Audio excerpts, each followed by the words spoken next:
My daughter-in-law lost her memory. My son was devastated. I wasn't, because I knew that before the crash, she'd been planning to leave him and take every last dollar our family ever earned. The accident changed everything. It erased her lies, her greed, and every trace of the woman who'd nearly destroyed my boy.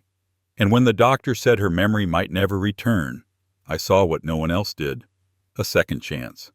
So I hired a man, a convincing one. He introduced himself to her as an old friend, brought flowers, sat by her bed, told her stories about the woman she used to be: kind, generous, selfless. The type who'd always dreamed of opening an animal shelter and donating her entire savings to it. She believed every word. And when she signed the papers, smiling through her confusion, she thought she was saving strays. She was, just not the kind that walk on four legs. My name is Henry Lawson. I am 67 years old, a father and a grandfather. I have kept books and bolts together most of my life. I built our family shop from a shed with a leaky roof. I learned early that you keep your head, you keep your records, and you keep your promises. I stood beside my son in a bright hospital room. Machines hummed and clicked. He held his wife's hand with both of his. He looked young again, like he had when he scraped his knee on the shop floor and tried not to cry. Now he did not try. He stared at the sheet and shook. Jane looked at me like I was a stranger. Her eyes were clear, but her question was dull around the edges. "Who are you?" she asked. "I am Henry," I said, "your father-in-law." She nodded, then forgot to nod, and stared at the ceiling. The doctor came in and used calm words. Retrograde amnesia. She might not get it back. She might in pieces. There was no promise either way. Rest, routine, familiar faces. My son gripped the rail. "What do I do?" he asked. "Be here," the doctor said. "Talk. Keep it simple." He could not look up. He said her name as if saying it would glue her to the bed, to the life they had built. He talked about their apartment, their mugs, their wedding photos. She blinked and smiled at the sound, but there was nothing behind it. He told her about the lake and the way she always ate the first slice of watermelon. She laughed once without knowing why. Then she slept. I stood still and listened to the machines. I watched the nurse place her personal effects into a clear plastic bag with a label. Wallet, keys, an old phone with a cracked corner. The nurse set it on the chair by the door. I felt my jaw set. I remembered the week before the crash. She had watched my son across my kitchen table and told him he should take more out of the business since we are family now. She said it sweet. My son had smiled back. He did not know what I knew. I had seen her messages. I had seen enough to smell a plan, even if I had not yet held it in my hand. Plans leave rings like a wet glass on wood. You can sand them out if you start quick. A chaplain stopped in and offered a prayer. I bowed my head with the others. When it ended, my son went to splash water on his face. The nurse asked if I could keep an eye on the bag while she checked another room. "I will," I said. The hall was cold. The clock read 7:10 a.m. My son came back with eyes red and clear. He kissed his wife's forehead and whispered, "I am here." I picked up the bag and felt the weight of the phone and the keys settle into my palm. The nurse nodded at me, trusting me like family. "Bring that home," my son said. "Charge the phone. Maybe there is something on it for her." "I will," I said. I walked out to the elevator with the bag tucked close, and I did not feel empty. I felt ready, because I knew what I needed to find and where I would find it on her old phone. At home, I set the clear bag on my kitchen table. I laid each thing out: wallet, keys, phone. I told myself I would be calm. I would find a divorce plan and a few numbers. I would show my son. That was all I expected. The phone looked like it had been dropped more than once. A small crack ran across the corner. I found a cable and plugged it in. The screen lit up slow. While it charged, I rinsed a mug and set coffee to drip. I looked at the keys. her car fob, the apartment key, one small brass key with a tag. The tag had a tiny stamp, Windsor Savings, Northview Branch, Box 314. I turned it in my hand. A safe deposit key. I had never seen it before. I put it in my pocket and felt its weight. The phone woke at 2%. The lock screen wanted a code. I tried her birthday. It opened. I did not smile. I kept my face straight and my breath even. The home screen was plain. Calls, messages, mail, a folder named Money. I tapped Messages. I searched for the word divorce. The thread with a law office came up. It had drafts and dates. That did not surprise me. I took screenshots and emailed them to myself. I printed them and stacked them on the table. I kept looking. I found a notes app. Inside was a list called Plan. The first line said, transfers first, then file. The second line said, if he refuses, use Plan C, emergency guardianship, temporary. Under that was a script. Tell the court he is not sleeping, he is not eating, he is paranoid about his father, he is afraid to leave the house. There were bullet points about mandatory reporters and urgent filing. I held the phone tight. I had not expected that. My mouth felt dry.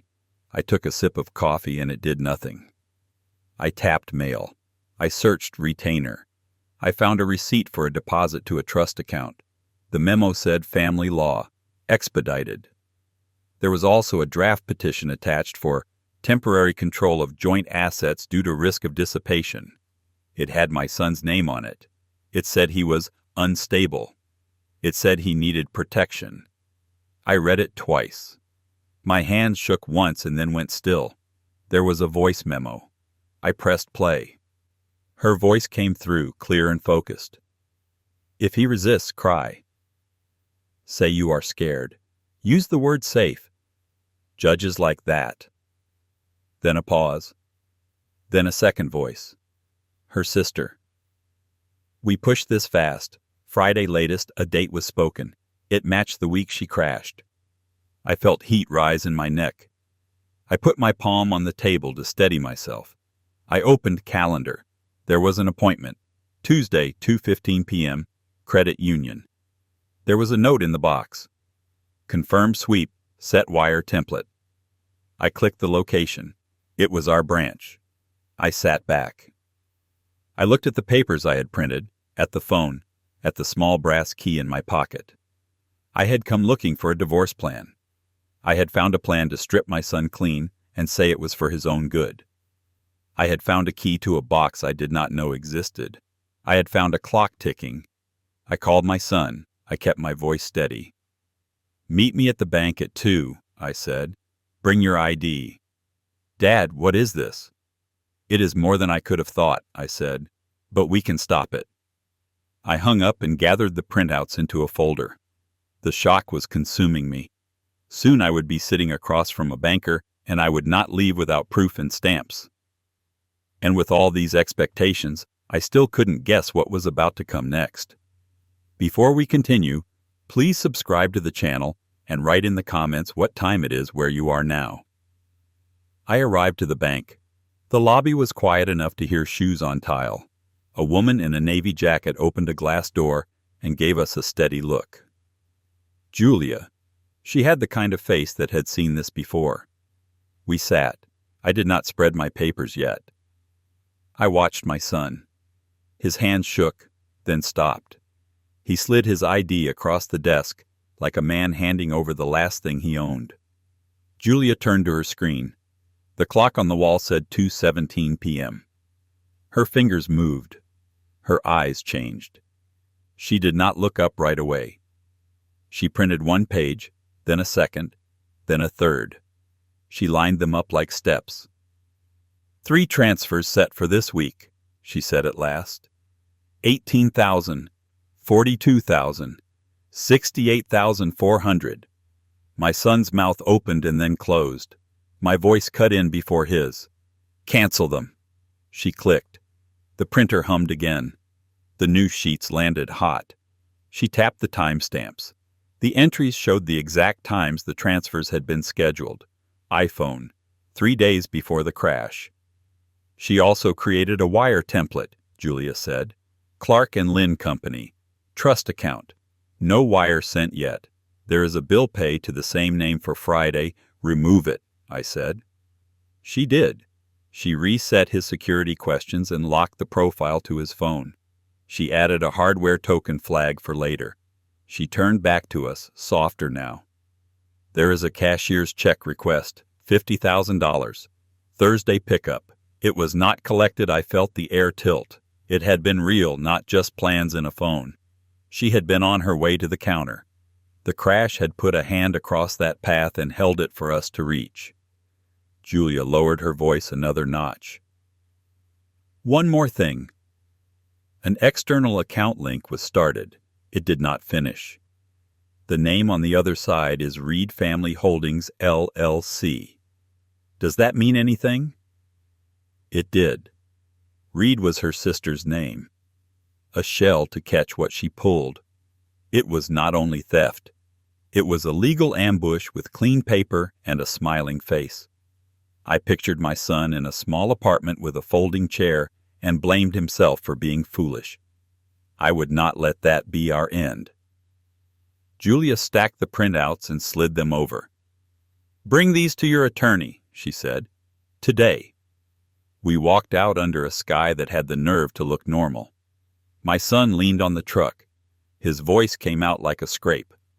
"I do not know who I married." I knew who she had been the week before the crash.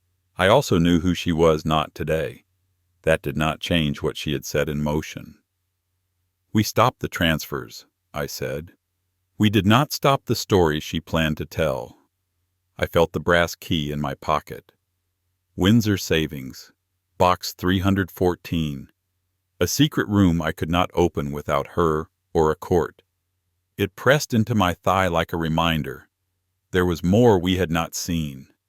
This was not a moment for rage. Rage burns out and leaves you cold. This was a moment for a clean line and a steady hand. I called to the man I could have trusted with anything. That was my neighbor Frank. He answered on the second ring. "Tonight," I said. "I need your man." "He can make it," Frank said. I ended the call and looked at my son.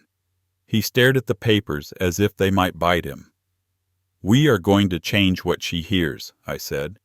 "We will do it with flowers and rules." He nodded once. It was not approval. It was surrender to a path he did not want, but needed. I put the folder on the dash and started the truck.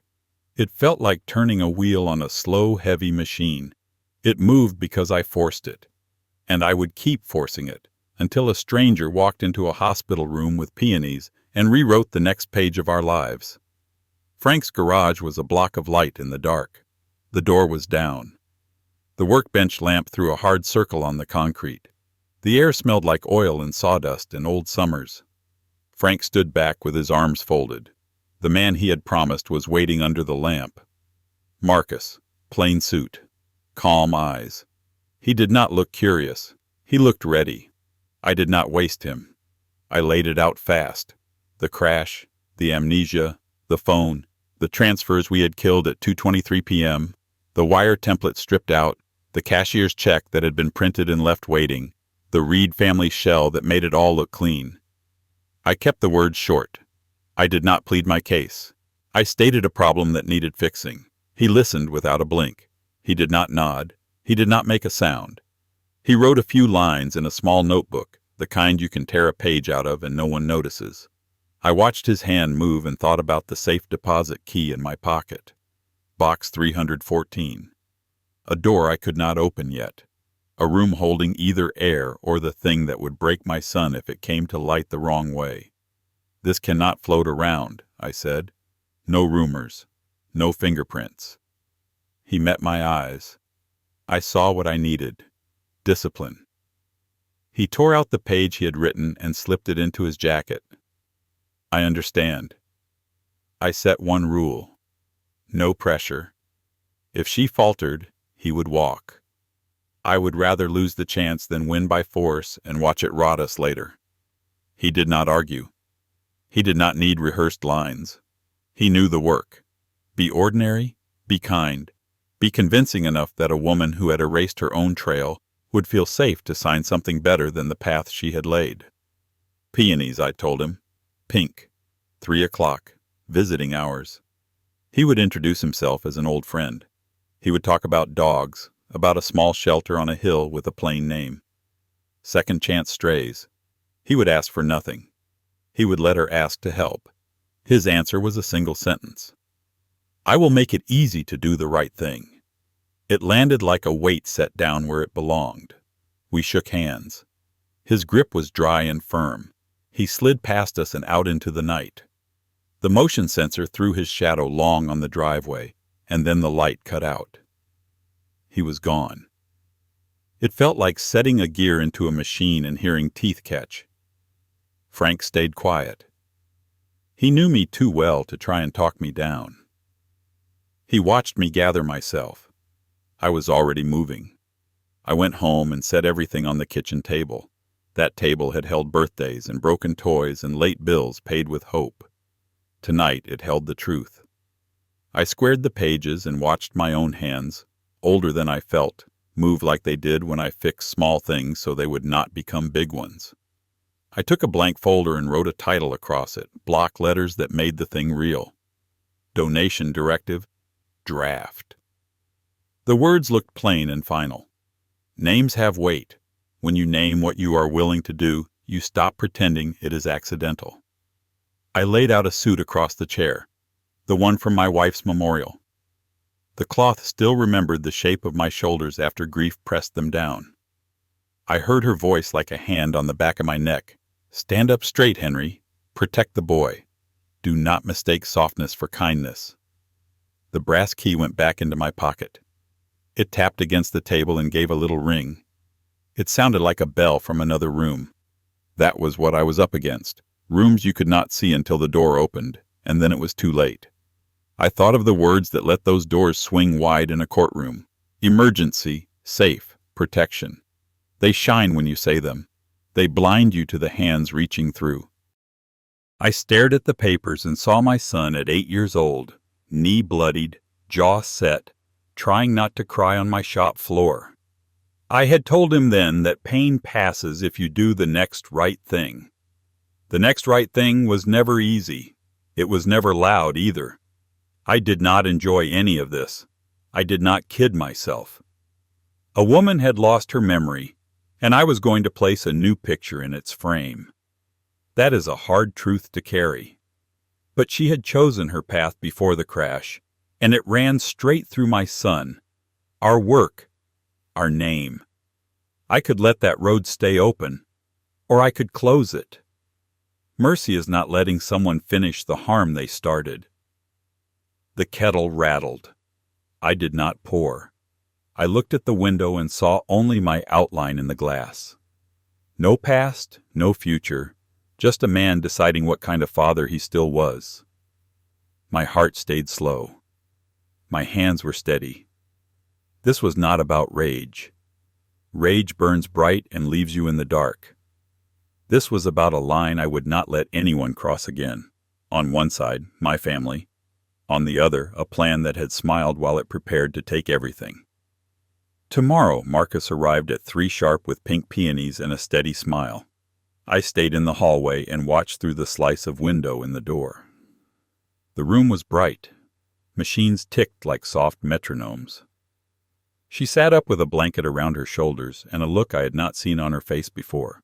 Open, almost shy. He moved like a visitor who knew how to be small. He set the flowers in a plastic vase and spoke low.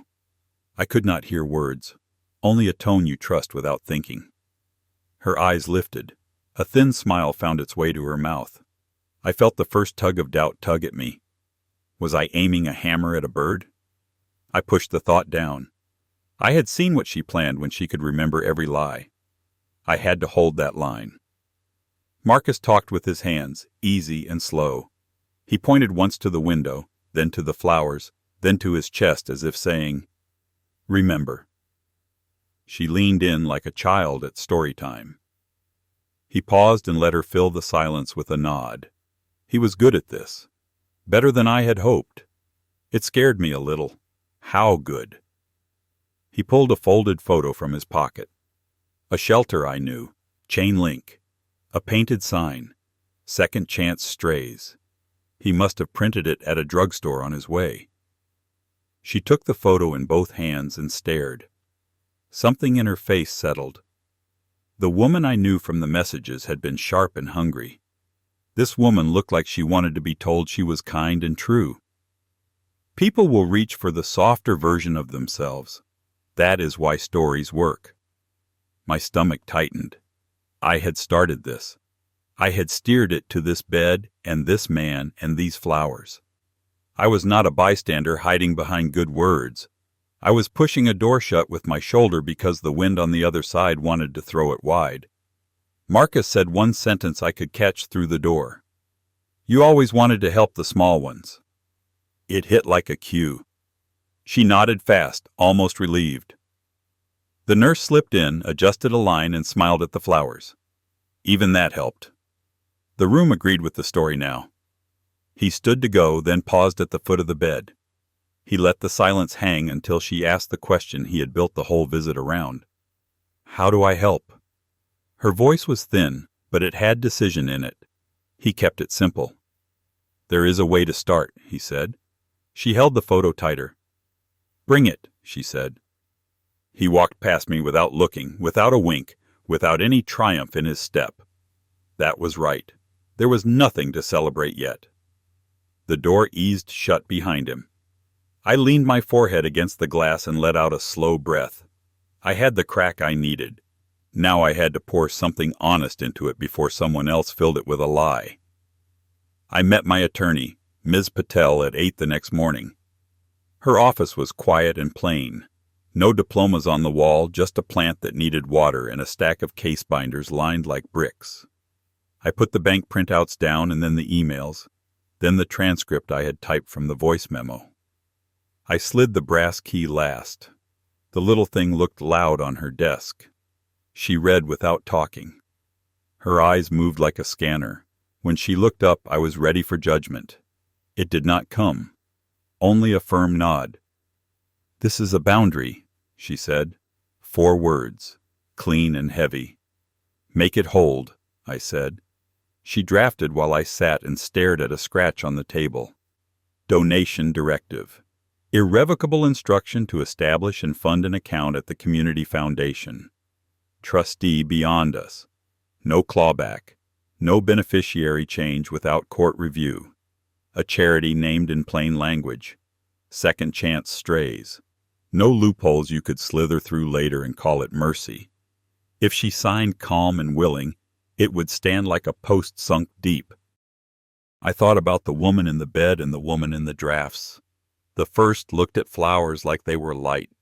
The second had drawn a clean, cold map to my son's account and called it protection. Memory or no memory, the harm had been real. The harm would be real again if I left the road open. Ms. Patel stopped typing. We need a notary and a witness, she said. We also need the hospital's note on capacity. I set it up last night, I said. Patient relations gave me a name. She nodded once as if she had expected nothing less. She printed.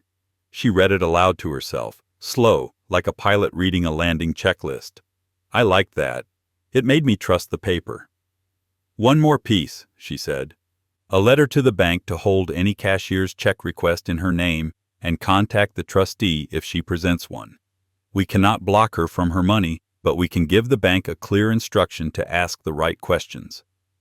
I signed where I could as preparer. She bagged the originals in a red folder and handed it to me like a live thing. 4 o'clock, she said. Do it in daylight. Do it with witnesses. Text me when it is done. I stood and felt the weight of the folder. I remembered my wife's voice again. Stand up straight. Protect the boy. It was not revenge. Not to me. It was course correction after a near collision. On my way out, my phone buzzed. A new external link attempt. Reed Family Holdings. The storm had not moved on. It was circling. I thought I got control over the situation. Turns out I was wrong. I got the meeting I wanted, my daughter-in-law, alone with me in the small family lounge. She sat at a round table by the window. The peonies were on the sill. The photo of the shelter sat between us. Second chance strays. A staffer hovered outside the door watching through the glass. No crowd, no noise. Just the woman who had tried to empty my son's life, and the man who would not let her. She looked different up close. Softer, curious. The edge I knew from her messages was gone. She traced the painted letters on the photo with a fingertip, as if the sign could tell her who she was. I set the pen beside the paper and said nothing. I wanted her to choose. Her eyes found mine. I braced for the old fight. It did not come. She lifted the pen, then paused, and put her other hand over the photo like it was warm. I felt the balance tip toward us. Not a win. A right thing finally within reach. "Dogs," she said. One word, almost a smile. She touched the line where her name would go. The door opened without a knock. Her sister slid in first, quick and smooth, smiling the way you do when you mean to take something. Behind her came my son. He looked calm, but it was the kind of calm you pack around a fire to stop the smoke from showing. He stepped between us and took the pen from her hand. "Not today," he said. 2 words. A new wall. The room shifted. The staffer hesitated at the threshold. The sister's smile did not move. It hardened. "She needs rest," the sister said, gentle and final. I held the line. "She asked to help," I said. "This is help." My son did not look at me. He lifted the folder as if it had always belonged to him. He set it against his chest. The movement was slow, practiced.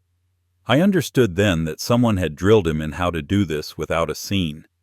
Jane watched us, uncertain, looking from face to face like a person waking on a boat. Fear found her first. Her fingers slid from the photo. "Is it true?" she asked. "You sent a man to pretend to know me?" The whole careful plan balanced on that point. I told the truth because lies rot fast. "I sent help."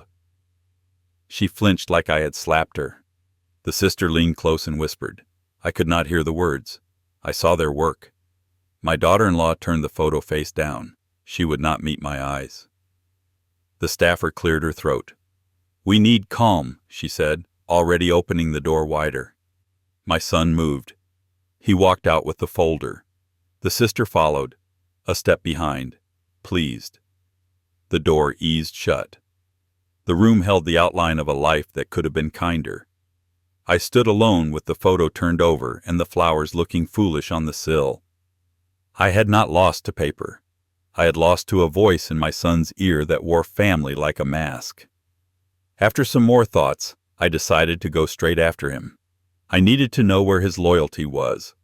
I caught him by the loading zone, near the dumpsters and the generator hum. Asphalt heat rose through my shoes. He held the red folder like a shield. "Look at me," I said. He did. A stranger's calm sat on his face. "This was protection," I said, "not control." He shook his head once. "Control." One word, too clean to be his. It had the polish of someone else's mouth. I felt the first hard fact. They had not just argued with him. They had given him new language to stand on. Words are scaffolds. You climb or you fall. "Who told you that?" I asked. Silence, then. "You know why."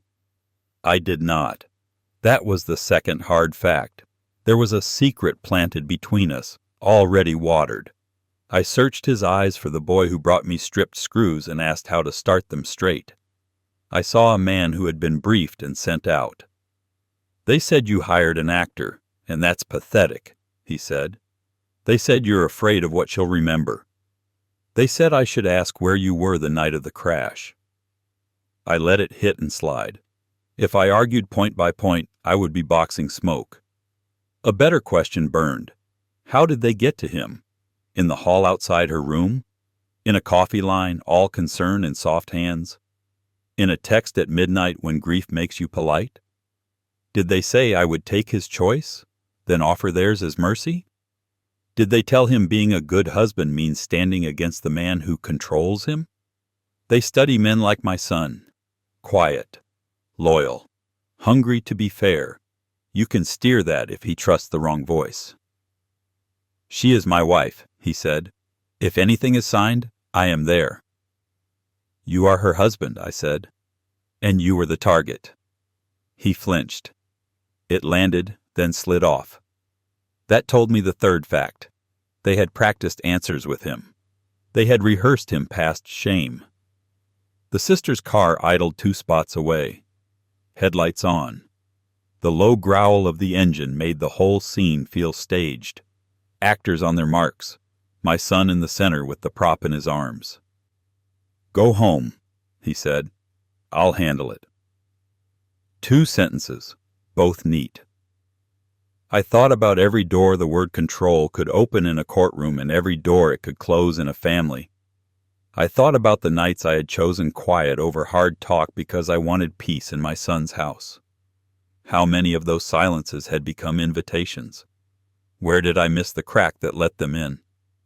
I won't leave you with them, I said. He stepped back. The folder flashed red in the sun. The sister tapped the horn.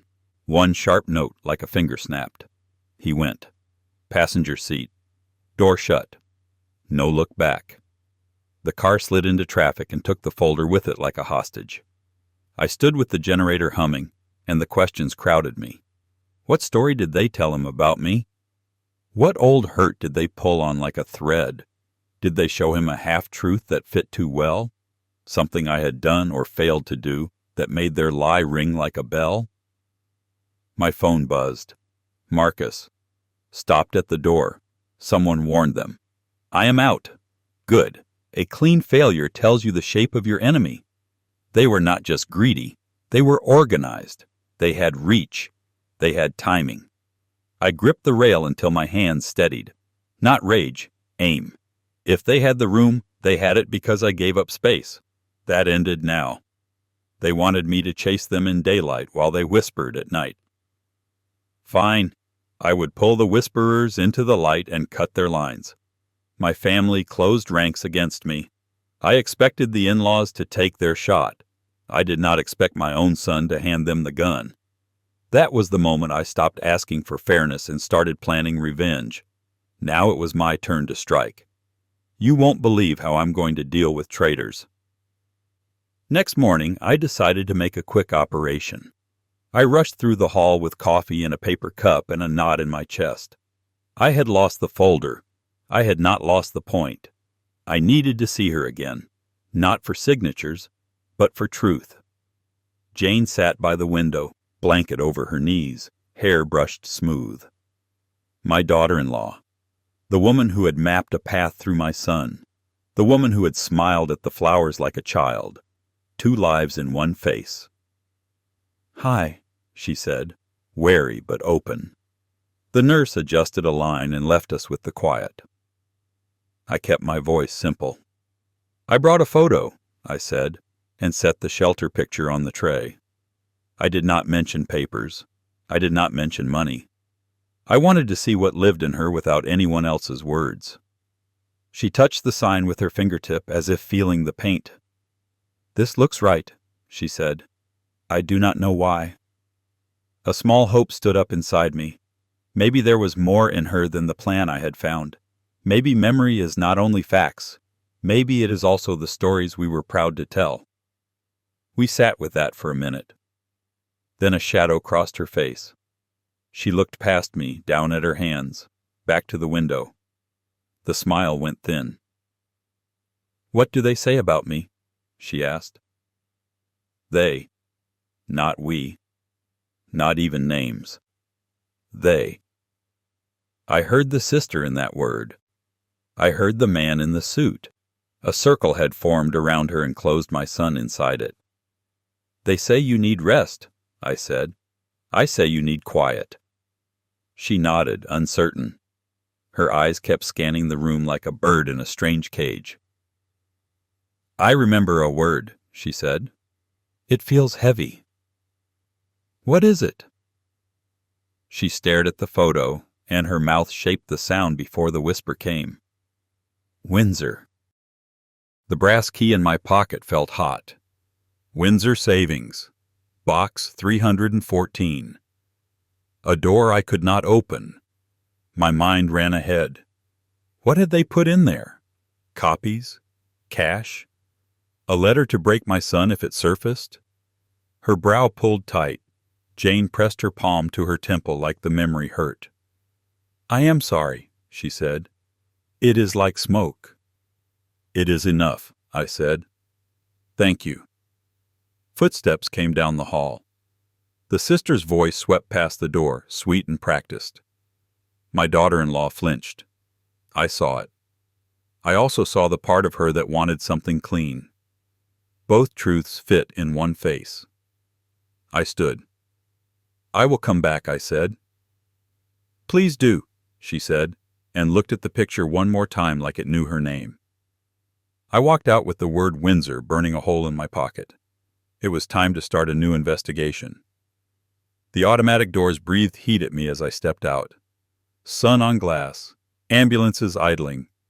I had my plan set in my head like nails in a board. Then they materialized out of the glare.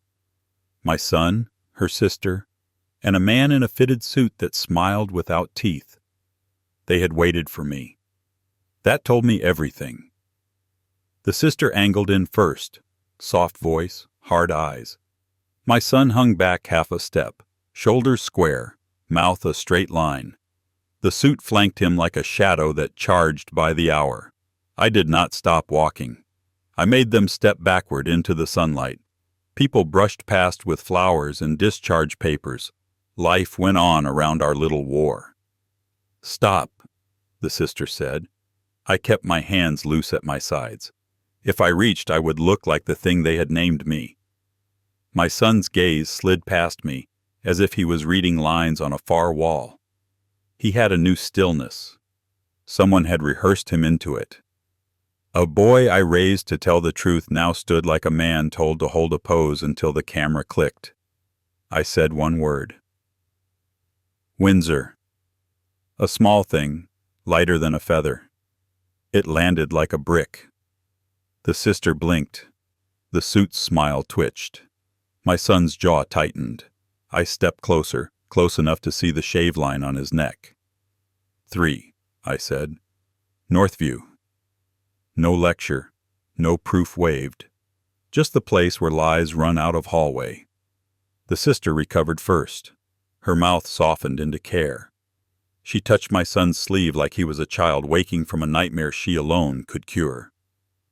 The suit shifted, putting his shoulder between us by half an inch, like that would change the weight of blood. My son did not look at me. He looked at the pavement, at the shadow of the door swinging across our shoes. He was weighing 2 lives. The one where he stood with me, the one where he let them steer. I gave him one more scrap of truth, quiet. "You know." He swallowed. His nod was almost nothing. Then the sister tugged, and the suit turned him, and they folded him into their walk like they had always owned it. An ambulance bay door banged.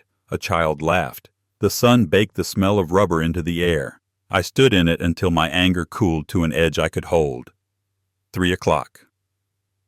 Northview. If they came, I would see them. If they did not, I would see them anyway. In every mirror they had set up for my son to stare into until he forgot his name.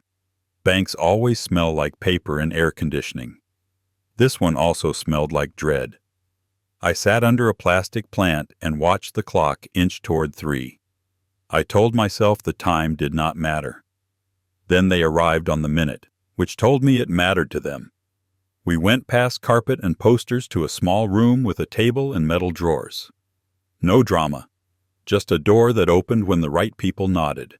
The sister carried herself like a person who had practiced winning in rooms like this. The suit hovered at the edge, redirecting light. My son came last. The box slid out with an ordinary scrape. Thin, gray harmless as a lunch tray. The key turned. The lid lifted. Inside, manila envelopes, hand-labeled in a sharp, sure script I knew from sticky notes on my son's fridge. Plan C. Household safety. Read family. Not ours. Not his. Read. The word sat there like a stain spreading. My son stared like he had found a secret attic in his own house. The sister's fingers were quick. She plucked one envelope, fanned pages like a magician setting up a trick. A photograph surfaced. My son's car, our shop, long lenses from a hedge. A list. Talking points, pauses, when to cry. Not law. Theater. Stop, my son said. Soft. It steadied the air. Her hands froze. He took the envelope. He slipped one sheet halfway out, and I watched the letters carve him from the inside. He did not read it all. He did not need to. He felt what it was. A script that turns love into a leash. He put the sheet back as if it burned. The sister's smile returned, quick patch over a crack. She reached for his arm. He stepped away. Not far. Enough. I did not speak. Talking here would only give her more cloth to cut. I looked at my son's face and let him see mine. No heat. Just the simple grief of a father who had watched his boy hand over trust to people who printed it on labels. He closed the lid. The snap sounded louder than it should have. He lifted his eyes to mine. There was water in them. And iron. The kind you get when you find out you have been played and the game is still going. We walked back into bright, ordinary light with something new in the space between us. Not forgiveness, not yet, but less fog. Outside, the day had sharpened. Heat off glass, traffic in steady lines. The sister's smile was pasted back on, too bright for the light. The suit checked his watch like this was all an inconvenience. Marcus waited by the curb in his plain suit, hands in his pockets, still as a lamppost. He did not wave. He did not smile. He was there the way a fact is there. My son saw him and slowed. I saw the calculation. This is the man who brought flowers. This is the man they called a liar. This is the man who sat by my wife when I could not breathe. His face went tight and then looser, as if something in his chest had unclenched a notch. The sister moved to intercept. Marcus did not move at all. Sometimes being steady is its own shove. I stepped in close to my son. I did not put a hand on him. I did not crowd him. I made room for him to stand up on his own legs. Enough, he said. One word. No audience line, no rehearsal. It hit harder than anything I could have arranged. The sister blinked. The suit's mouth opened and shut. Marcus looked at my son like a craftsman looking at a level bubble settling true. My son reached into the car and pulled out the red folder. For a second his fingers held on, a little tremor that said he was not sure he could let it go without losing part of himself. Then he handed it to me. He did not look at the sister. He did not ask permission from anyone. He turned to Marcus. "Did she ask to help?" he asked, voice low, raw. "Yes," Marcus said. Nothing more. That was enough. My son nodded once. He faced the sister. She tried a new smile. He shook his head. A small, tired motion that ended the show. I tucked the folder under my arm and felt its simple weight. Not victory. Direction. Across the lot, an ambulance pulled in, the driver bored, the siren off. Life kept going. It would keep going whether we sank or swam. My son finally stood with me in the heat until they were gone. He did not apologize. I did not ask. We were not safe. But for the first time in days, the ground under our feet felt like ground. The courtroom felt colder than the hallway. Wood, flags, a clock that ticked loud. I sat behind my son. Jane sat at the end of our row, hands folded, eyes fixed on nothing. Her sister sat across the aisle with the man in the suit. She wore a soft cardigan, hair perfect, face calm. All show. The bailiff called the case. We stood. The judge read names and told us to sit. No speeches, no drama. Just the weight of a room where lies stop being clever. The first witness was the branch manager with the gray box. He set it on the table. He said simple things about keys and sign-ins and what he saw. The judge nodded once. The box was opened. Labels faced up like a confession. Plan C. Household safety. Reed family. The words did more than I ever could. Marcus spoke next. He said he brought flowers and told a story about a shelter. He did not add a flourish. He said Jane had asked how to help. He said he was turned away later by a woman who was not staff. He pointed to the sister. His voice stayed even. A hospital staffer confirmed what she saw in the lounge. Calm patient, no pressure. A pen lifted, then a door opened without a knock. The judge's face did not change. He kept writing. The sister finally stood. She gave the court that gentle smile she practiced in mirrors. "This has all been taken out of context," she said. "I did what any loving sister would do. I protected Jane." The judge looked at the box on the table. He looked at the line, "Reed family," like it tasted bad. He asked one question. "Who wrote these labels?" She hesitated. It was small, but it lit up the room. "I organized," she said, too quick. My son's hands gripped the bench in front of him. Jane's shoulders trembled. She did not cry, but the effort of not crying shook her. I did not speak. I sat with the steady anger a father keeps when he is done being polite. The judge leaned forward. He kept his voice simple. "This court finds deliberate manipulation," he said. "False narratives. Financial coercion. Interference with medical decision-making. Conspiracy." He paused. "As for Jane, this court accepts that she was not acting with a full deck of memory and that she was steered. She is not charged. She is warned. She is free." Jane let out a breath that sounded like a prayer. The judge turned to the sister. "You are not free," he said. 90 days for contempt and interference. 1 year for attempted fraud, suspended after 6 served if you comply with all orders. You will have no contact with Jane except through counsel. You will not approach this family again." The bailiff stepped forward. The cuffs clicked. The sister's poise cracked. She tried to say something to my son. He did not look at her. The judge looked at Jane last. "If you wish to do that donation," he said, tapping the red folder, "do it by your choice and your choice alone. If you do not, no one here will force you." Jane sat straighter. She turned and met my eyes. "I want to help," she said, clear and small. We watched her sign. The stamp fell, not because I pushed, because she chose. The gavel hit the wood. The sound went through my bones. It did not feel like victory. It felt like a line drawn where it should have been all along. We met at the shelter a week later. The paint on the sign was new. Second chance strays. Dogs barked in short bursts, then settled. The trustee had delivered the first grant. The place smelled like soap and steel and hay. Clean work.